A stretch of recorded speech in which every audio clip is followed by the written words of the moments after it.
नमस्कार। Safety talks में आज चर्चा करते हैं सेफ्टी नेट सिस्टम की। सेफ्टी नेट सिस्टम जिसे हम फॉल अरेस्ट सिस्टम भी कहते हैं। अब बात यह आती है कि इसे फॉल अरेस्ट सिस्टम क्यों कहते हैं।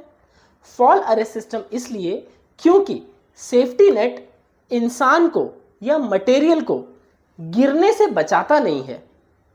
वो क्या करेगा, जब भी कोई इंसान या मटेरियल गिरेगा तब वो उसे एक पर्टिकुलर लेयर तक या फिर पर्टिकुलर लेवल तक ही गिरने देगा और वहां उसको वो अरेस्ट कर लेगा। यही रीजन है कि इसे हम फॉल अरेस्ट सिस्टम कहते हैं। अब आगे बात करते हैं कि सेफ्टी नेट जब भी हम यूज करते हैं या फिर इंस्टॉल करते हैं तब क्या इसमें कुछ चीजों का ध्यान देना पड़ता है। जवाब है हाँ। उन चीजों में सबसे पहली चीज है नेट का एंगल। जब भी हम सेफ्टी नेट लगाते हैं तब उसके इंस्टॉलेशन का जो एंगल है वो 20 डिग्री से ज्यादा नहीं होना चाहिए। 20 डिग्री का अर्थ हो गया लगभग इतना, क्योंकि जैसे जैसे हम एंगल बढ़ाएंगे, मान लीजिए हम एंगल को 45 डिग्री कर लेते हैं जो कि लगभग इतना होगा, तो इसमें प्रॉब्लम क्या है। इसमें प्रॉब्लम यह हो जाएगी कि जैसे जैसे हम एंगल बढ़ाएंगे वैसे वैसे जो कवरिंग एरिया है वो कम होगा और साथ साथ में जो चीजें नेट पे गिरेंगी उनके बाउंस होने के चांसेस ज्यादा होंगे, फिर वो भले इंसान हो या फिर मटेरियल। इसीलिए जो एंगल ऑफ नेट है वो 20 डिग्री से ज्यादा नहीं होना चाहिए। अगली चीज, अब एंगल तो हमने देख लिया, नेट भी इंस्टॉल कर दिया, इसके बाद हमको क्या चेक करना है। एक इंपॉर्टेंट चीज आती है ड्रॉप टेस्ट। ड्रॉप टेस्ट से हमको अल्टीमेटली ये पता चल जाएगा कि हमारे लगाए हुए नेट में शक्ति कितनी है। ड्रॉप टेस्ट किया कैसे जाता है। ड्रॉप टेस्ट करने के लिए सबसे पहले हमको ये देखना है कि हमने नेट किस लेवल पे लगाया है, हमारा फ्री फॉल डिस्टेंस कितना है। यदि हमारा फ्री फॉल डिस्टेंस 6 मीटर है, अर्थात जहां हमारा इंसान काम कर रहा है वहां से मैंने 6 मीटर नीचे नेट लगाया है, तो इस केस में मुझे ड्रॉप टेस्ट करना होगा 12 मीटर से 140 किलोग्राम का वजन फेंक कर। अब इस 140 किलोग्राम के वजन को हम फेंकेंगे कैसे, कितनी बार फेंकेंगे। एक नेट पर हमें इसे 3 बार फेंक कर देखना होगा। एक बार सेंटर में, एक बार लेफ्ट में और एक बार राइट में। अब ये फेंक कर तो हमने देख लिया, इसमें ऑब्जर्वेशंस क्या देखने हैं। मेजर 3 ऑब्जर्वेशंस हैं। सबसे पहले हमको ये देखना है कि हमारा नेट कहीं से डैमेज तो नहीं हुआ, कहीं से फट तो नहीं गया।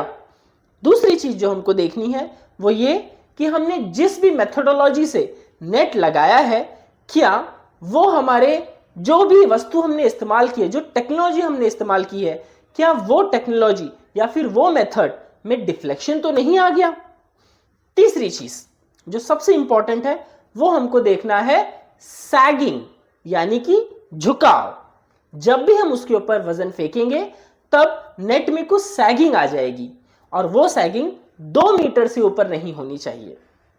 इसीलिए नेट का टाइटनेस प्रॉपर हुआ है या नहीं ये हमको सैगिंग से ही पता चलेगा। अब ये सैगिंग हम डिसाइड कैसे करेंगे। ये सैगिंग जो है, हमने जहां 3 जगह नेट के ऊपर वजन फेंका था उन तीनों का एवरेज लेना होगा। मान लीजिए सेंटर में सैगिंग जो है 1 मीटर है, साइड में जो है सैगिंग 1.5 मीटर है और उसके साइड में जो राइट साइड है वहां पे सैगिंग लगभग 1.25 मीटर है।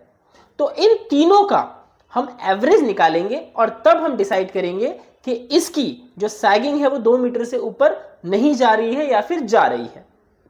यदि सैगिंग 2 मीटर से ऊपर हो जाती है तो नेट के इंस्टॉलेशन के दौरान उसकी टाइटनेस बराबर नहीं है।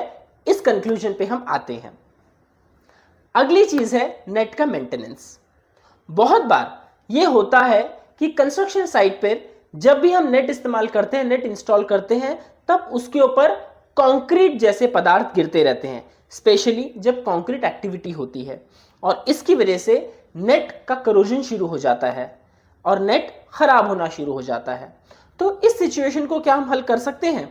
इसका एक सिंपल तरीका है कि हमारे इंजीनियर्स, सुपरवाइजर्स इनको हमें ये कंट्रोल मेजर बताना होगा कि जब भी कंक्रीट का काम हो और यदि कंक्रीट नेट के ऊपर गिर जाए तो तुरंत उसी वक्त क्यूरिंग लाइन का जो पाइप है उसका इस्तेमाल करके नेट के ऊपर मार दिया जाए, ताकि वहां से सीमेंट नीचे चला जाए और नेट के अंदर जो खड़ी पत्थर ये सब चीज बचेंगी उसे हम अगले दिन आसानी से निकाल सकते हैं और नेट का डैमेज भी नहीं होगा। इसके साथ साथ हमें पीरियडिकली नेट को क्लीन कराना है और पीरियडिकली नेट को टाइट भी कराना है। इसके अलावा एक चीज और आती है कि जब भी हम नेट खरीदते हैं तब हमें मैन्युफैक्चरर का टेस्ट सर्टिफिकेट इंश्योर करना होगा। टेस्ट सर्टिफिकेट के साथ हमको यह भी इंश्योर करना है कि जो हमारा सेफ्टी नेट है उसकी जो सबसे नीचे की लेयर है वो लेयर का जो हॉप साइज है यानी कि जो मेश साइज है वो 100 mm से ज्यादा ना हो। उसकी जो मिडल लेयर है उसका मेश साइज 25 mm से ज्यादा ना हो और नेट की जो सबसे ऊपरी लेयर है वो मोनोफिलामेंट नेट की हो। मोनोफिलामेंट लेयर जो है वो एक सुई को भी अरेस्ट कर लेती है, ताकि आप फॉल अरेस्ट के इस सिस्टम को सटीक तरीके से साइट पे इंस्टॉल कर सके और एक सुई जैसा पदार्थ भी, एक छोटी से छोटी खड़ी भी किसी के ऊपर ना गिरे। कई बार ये होता है कि लोग सब स्टैंडर्ड नेट ले आते हैं और उसमें मोनोफिलामेंट नेट की जगह पे एग्रोनेट लगा हुआ होता है। एग्रोनेट में इतनी शक्ति नहीं होती है कि वो किसी भी मटेरियल का बोझ सह सके और एक खड़ी गिरने पर भी वो डैमेज हो जाता है या फिर फट जाता है। इसीलिए इन चीजों का हमको ध्यान रखना है कि हमेशा जो सबसे ऊपरी लेयर है वो मोनोफिलामेंट लेयर की हो। अंत में हॉरिजॉन्टल जो सेफ्टी नेट हम लगाते हैं इसका इस्तेमाल हम ओवरहेड प्रोटेक्शन के तौर पे भी दिया करते हैं। ओवरहेड प्रोटेक्शन क्या ये देना अनिवार्य है? जी हां, यदि आपकी बिल्डिंग की हाइट 15 मीटर या उससे ऊपर है तो इस स्थिति में ओवरहेड प्रोटेक्शन देना अनिवार्य हो जाता है, जो कि लगभग सारी कंस्ट्रक्शन साइट पे हम सेफ्टी नेट से ही दिया करते हैं।